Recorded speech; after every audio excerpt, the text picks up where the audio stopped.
Mari kita simak sejarah Gereja Baptis Indonesia Efrata.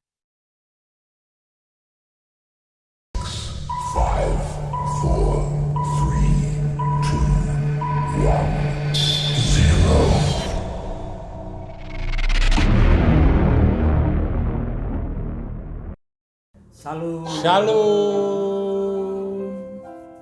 Selamat malam Jemaat Efrata yang berbahagia, di mana saat ini sedang merayakan hari ulang tahun berdirinya Gereja Baptis Indonesia Efrata. Kami percaya dan berterima kasih saat ini kami yang dikatakan para perintis yang merintis Gereja Baptis Indonesia Efrata, kami ini hanya 4, yang lain mana? Harusnya 7. Bapak Yohanes Slamet sebagai gembala sidang saat itu sudah dipanggil Tuhan lebih dulu.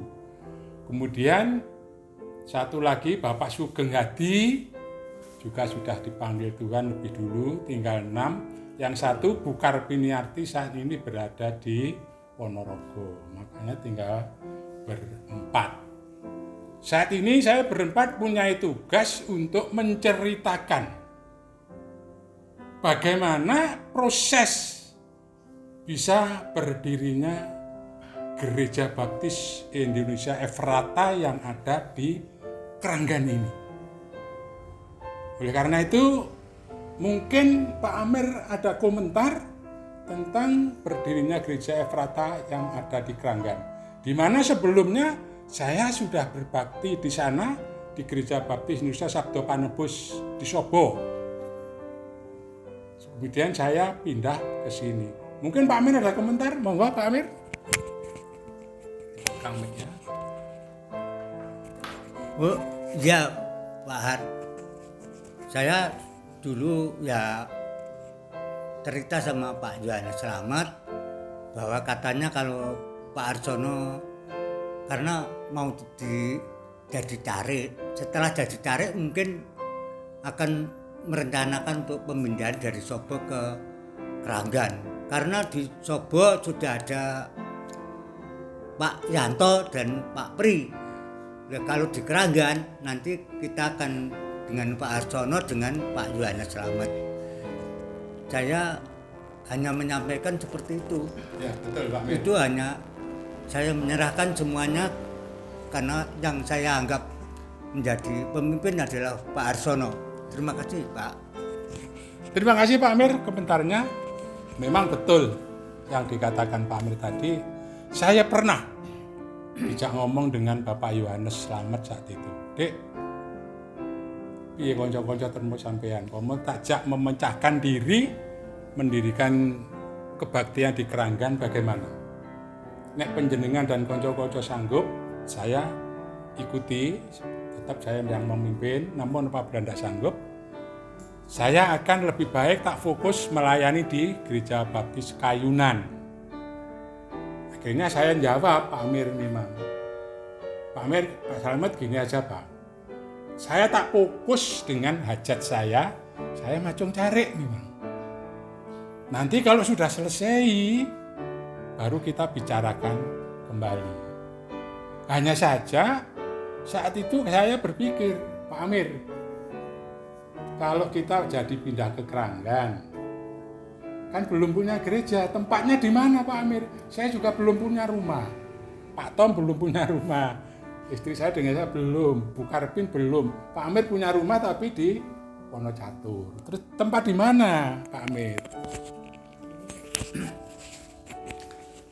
Saya punya pendapat itu kalau betul. Kan rumahnya Mbak Sosro itu kan besar. Jadi itu orang tuanya Pak Tarik, Pak Arsono. Jadi saya pertama itu mungkin minta tolong pada Pak Arsono apakah boleh ditempatkan di sana. Ya, ini kelihatannya memberi solusi ini Pak Amir ini. Memang betul yang dikatakan Pak Amir, bapak saya Mbak Sosro, termasuk saya juga di situ, itu rumahnya besar, balinya besar sekali. Ya, setelah ternyata sepakat pindah memang kebaktian pertama kali itu di rumahnya Mbak Sosro. Cuma 6 orang jemaat ini, 7 dengan Pak Slamet. Saya selalu ditunjuk dari pembawa acara, ngerangkep pemimpin pujian. Seperti orang warung itu, dilihat anak kecil-kecil di luar itu. Coba bayangkan pemane sampean, bayang nih, kebaktian di kono belum pernah, malu pasti, beban pasti. Tapi saat itu tetap berjalan. Kemudian pindah ke rumahnya Mbah Carik, balinnya Mbah Carik itu juga Jembar. Kebaktian di situ. Hanya kebaktian yang khotbah juga Pak Yohanes Slamet. Kemudian saya mendirikan rumah tahun 81. Setelah rumah saya jadi, baru kebaktian di rumah saya. Itu ternyata memang kalau saya berpikir secara manusia ya abadlah pawang sangguni lopo mek wong 6 gelintir. Oleh karena itu mungkin Bu Carik punya komentar, monggo silahkan. Ya, saya memang kalau kita akan mendirikan gereja itu cara manusia nggak mungkin. Tapi setelah saya berpikir kalau nggak punya gereja itu juga nggak enak. Dari Mbah Sosro yang melayani hanya 6 orang itu dilayani Pak Slamet, kadang-kadang Pak Maketi. Terus setelah itu pindah ke rumah Mbah Carik. Karena saya pindah ke rumah Mbah Carik. Saat itu ibu sudah pulang dari Jakarta. Itu kadang-kadang Pak Maketi juga datang. Setelah itu saya sama Pak Carik mendirikan rumah tahun 81. Nah, setelah itu kebaktiannya pindah ke rumah saya. Tetapi rasanya ini masih gak enak karena punya janji, punya cita-cita pindah ke Keranggan itu besok mau mendirikan gereja. Lah Pak Carik bilang, ayo ngedekne gereja ae. Wis to, engko lek matur Bapak mungkin iso oleh tembung karangan. Terus Pak Carik itu bilang gitu, ya wis. Ayo ngedekne gereja. Lah Pak Carik bilang ini, awake dhewe masih wong 6. Kita akan percaya kepada Tuhan bahwa Tuhan akan memberikan jalan keluar yang terbaik. Saya sepakat sama Pak Tomo, Mbak Karpin, Pak Carik, Pak Amir, Pak Sugeng itu ya ikut. Terus tapi saya nggak setuju kalau di sebelah selatan rumah saya ini nggak setuju. Saya inginnya di sebelah utara ini. Ya sempat kontras sama Pak Carik. Lah Pak Carik ini maunya di sana nanti bisa melebarkan gerejanya. Kalau di sini kan sempit. Akhirnya memang kalau saya pikir sekarang itu ya, lah ya biyen iki mek wong mek pirang gelintir tambah dengan mendirikan gereja itu sudah tambah Pak Petrus, Pak Budi, Bu Kinah, Bu Rukayah, nek Busih, ya Busih. Terus ya tambah kayak Mbak Tuti juga ada, tapi saya nggak patek apal siapa saja, pokoknya sudah ada tambahan. Tapi yang potensi itu Pak Budi sama Pak Petrus. Terus saya pikir semua yang terjadi ini karena Tuhan. Karena Pak Carik semuanya itu percaya bahwa Tuhan akan mencukupkan. Kita nggak perlu berpikir secara manusia. Kita berpikir itu semuanya itu loh milik Tuhan. Jadi kalau kita punya niat, punya kemauan yang baik untuk kemuliaan Tuhan, Tuhan pasti memberikan jalan keluar yang terbaik. Nyatanya sekarang bisa mendirikan gereja, ceritanya itu masih ada lagi. Ya, betul memang yang katakan Bu Carik tadi, yang diceritakan seperti itulah.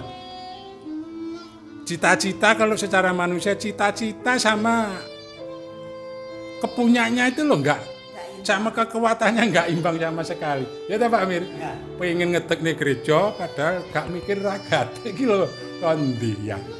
Oleh karena itu ini didengar oleh keluarga Mbah Carik.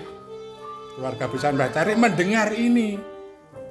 Kelihatannya kok sudah ada persekutuan, kok api pengen menuju gereja lho terus bandane opo. Akhirnya tergeraklah keluarga Mbah Carik. Terutama Mbah Isnati yang punya kawangan sekian luasnya. Nah itu bagaimana ceritanya? Nah ini yang berkepentingan Pak Tom dan Bu Carik ini adalah keluarganya. Monggo barangkali bisa bercerita Pak Tom, silakan. Ya terima kasih. Ya itu apa yang dikatakan Pak Arsono betul, bahwa saya adalah keluarga Mbah Carik termasuk Bu Suwani. Saat ini saya sangat menggarisbawahi apa yang dikatakan adik saya Bu Carik, bahwa semuanya itu kita perlu beriman, bersandar, berserah kepada Tuhan. Coba bayangkan kalau dulu ceritanya mencari tempat saja itu, sini tidak ada yang setuju, pindah situ ada yang tidak setuju. Nah, suatu saat ada suatu keputusan dari kelompok kecil ini, kita di selatannya Pak Carik saja, besok kalau berkembang penak ke sana. Kalau di sini utaranya kan sudah terbatas. Nah, itulah bahwasanya kita itu perlu bersandar, buktinya itu. Kita iman itu buktinya ini. Selanjutnya, kebetulan kakak saya Pak Suripto itu sudah simpatisan dan sudah seringkali ikut berbakti di sini. Nah, dialah yang berperan mengantarkan rencana sekelompok kecil ini kepada keluarga saya, keluarga Mbah Carik. Nah, rembuk punya rembuk, ada suatu keputusan yang indah. Inilah buktinya bahwa sungguh rencana manusia itu jauh lebih sedikit lebih kecil daripada rencana Tuhan. Amin. Kita punya rencana, yang menentukan tetap Tuhan. Amin. Buktinya apa? Kita punya rencana di sini gagal, di situ gagal. Tuhan menjawab melalui Pak Repto menjelaskan sesungguhnya tempatmu itu loh di sana tuh, yang sekarang didirikan gereja itu. Itu jawaban Tuhan melalui kelompok kecil dan keluarga saya.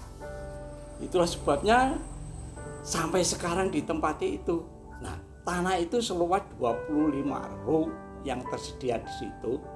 Ya, oleh karena juga situ berembuk dalam keluarga Mbah Carik, ternyata juga memutuskan bahwa yang 10 row itu diberikan pada sekelompok kecil ini untuk menyumbangkan. Jadi dari saudara-saudara saya ini yang sekelompok kecil ini itu memberikan sumbangan berupa tanah itu. Nah, yang selainnya itu harus dibeli. Ya maaf itu karena keputusan keluarga Mbah Carik.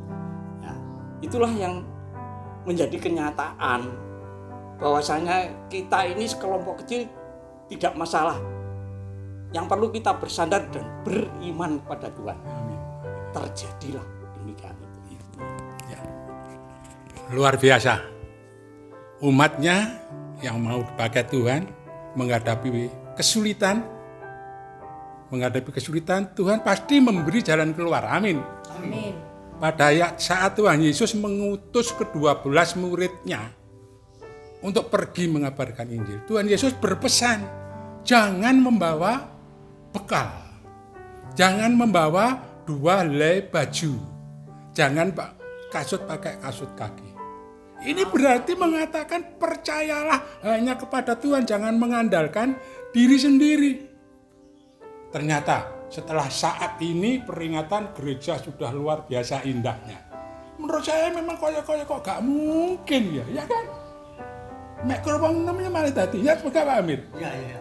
Itu berarti siapa yang mengadakan? Kalau bukan Tuhan, Pak Tom ya, kalau bukan Tuhan tidak mungkin. Tuhan memakai keluarga Mbah Carik, Mbah Isnadi untuk berbelas kasihan. Ya, berarti Mbah Carik itu yang memakai Tuhan. Kalau bukan Tuhan, nggak mungkin lah. Itulah kebesaran Tuhan. Makanya inti daripada perayaan saat ini itu Hari hal-hal yang positif, yang baik kita teruskan. Tapi yang kurang baik tidak perlu diteruskan. Amin. Ya, saya teruskan Mas Jojo. Ini sebagai bukti saya tadi dan teman-teman omong kosong atau ada buktinya, ini ada dokumen otentiknya, peristiwa tahun berapa yang saya omongkan tadi cocok bangga. Ini saya akan perlihatkan, silahkan dinikmati. Monggo Mas Jojo.